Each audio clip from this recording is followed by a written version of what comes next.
تاکہ ہر شخص اس میں داخل نہ ہو سکے، بلکہ جس کو اہل قریش چاہیں داخل ہونے دیں اور جس کو نہ چاہیں وہ داخل نہ ہو سکے۔ قریش کی اس تعمیر میں حضرت محمد صلی اللہ علیہ وآلہ وسلم بھی بنفس نفیس شریک رہے۔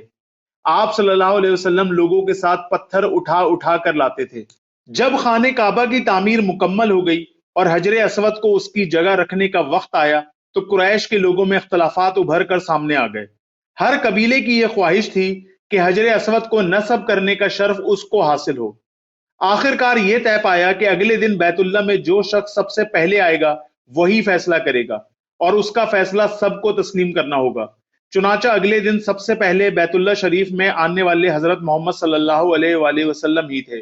آپ صلی اللہ علیہ وآلہ وسلم نے ایسی دانش مندانہ حکمت عملی اختیار فرمائی کہ جس نے اس نازک مسئلے اور شدید اختلاف کو ختم کر دیا۔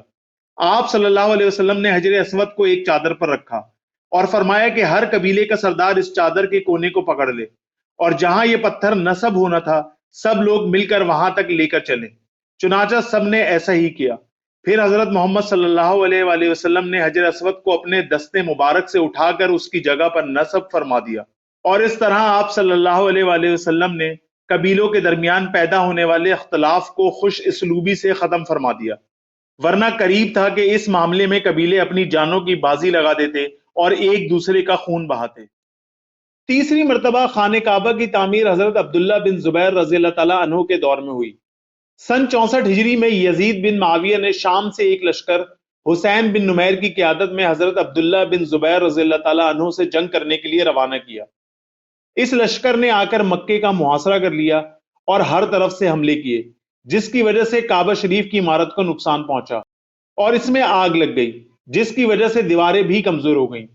لیکن محاصرے کے 17 دن کے بعد یزید کا انتقال ہو گیا اور ملک شام سے آیا ہوا یہ لشکر مکہ پر قبضہ کیے بغیر ناکام واپس ہو گیا، جس کے بعد حضرت عبداللہ بن زبیر نے بیت اللہ شریف کی تعمیر نو کا عزم کیا اور حضرت ابراہیم علیہ السلام کی بنیادوں پر ہی اس کو تعمیر کرنے کا ارادہ کیا۔ حضرت عبداللہ بن زبیر رضی اللہ تعالیٰ عنہ نے اپنی خالہ حضرت بی بی عائشہ رضی اللہ تعالیٰ عنہ سے سن رکھا تھا کہ حضرت محمد صلی اللہ علیہ وآلہ وسلم نے حضرت بی بی عائشہ سے فرمایا، اے عائشہ، اگر تمہاری قوم جاہلیت کے زمانے سے قریب نہ ہوتی تو میں خانہ کعبہ کو منہدم کرنے کا حکم دیتا اور اس کا جو حصہ باہر ہے اس کو اس کے اندر داخل کر دیتا، کعبے کے فرش کو زمین سے ملا دیتا اور اس کا ایک دروازہ مشرق کی جانب اور ایک مغرب کی جانب بناتا، اور اس طرح اس کی تعمیر حضرت ابراہیم علیہ السلام کی بنیادوں پر ہو جاتی۔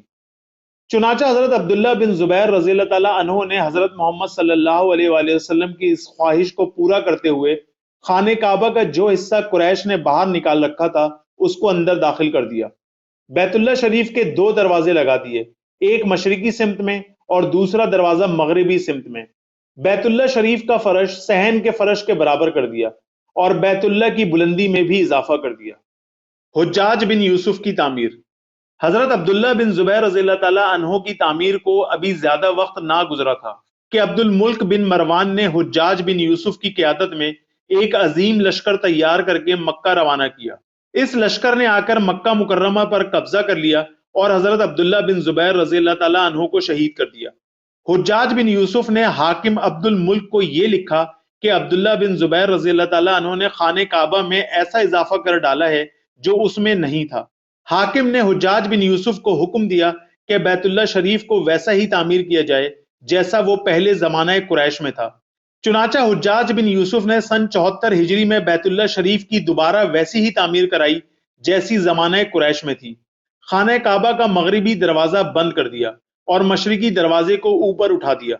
شمالی دیوار کو گرا کر بیت اللہ شریف کا وہ حصہ جو باہر تھا اور جس کو حضرت عبداللہ بن زبیر رضی اللہ تعالیٰ عنہ نے اندر شامل کر لیا تھا اس کو پھر سے باہر نکال دیا۔ بیت اللہ شریف کی بلندی میں کوئی تبدیلی نہیں کی۔ بعض تاریخی روایات میں ہے کہ عبد الملک بن مروان کو جب اس بات کا علم ہوا کہ حضرت عبداللہ بن زبیر رضی اللہ تعالیٰ عنہ کی تعمیر دراصل حضرت بی بی عائشہ رضی اللہ تعالیٰ عنہ کی حدیث پر تھی تو اس کو حجاج کو دیے گئے اپنے حکم پر افسوس ہوا۔ سلطان مراد خان ترکی کی تعمیر۔